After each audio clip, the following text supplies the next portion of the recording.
దేశాలు కరెన్సీలో మనం నెక్స్ట్ రూపాయి. రూపాయి అనేది ఏ ఏ దేశాలు కరెన్సీగా ఉన్నాయో చూద్దాం. ఇప్పుడు అన్ని దేశాల నేమ్స్ గుర్తుపెట్టుకుంటే కష్టం కాబట్టి నేను మీకోసం చిన్న చిన్న కోడ్స్ క్రియేట్ చేసినాం. దాంట్లో ఇప్పుడు రూపాయి ఏ ఏ దేశానికి కరెన్సీగా ఉంది అంటే శ్రీరామ్ అనే ఇండియాని పాకిస్తాన్ ని కాపాడాలి అనేది కోడ్. ఏంటంటే శ్రీరామ్ అనే ఇండియాని పాకిస్తాన్ ని కాపాడాలి అనేది కోడ్. ఇప్పుడు దీంట్లోనే మన దేశాల నేమ్స్ ఉంటాయి, ఒకసారి చూద్దాం. శ్రీరామ అన్నారు. శ్రీ అంటే శ్రీలంక. రామ అంటే రోమానియా.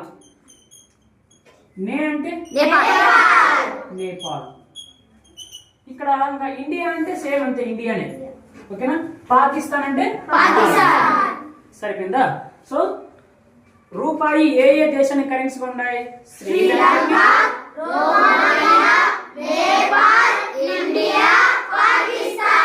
అర్థమైందా? ఈ మెథడ్స్ చదివితే చాప్టర్ చాలా మనకి ఈజీ అవుతుంది. నచ్చిందా మీకు కోడ్? Very good.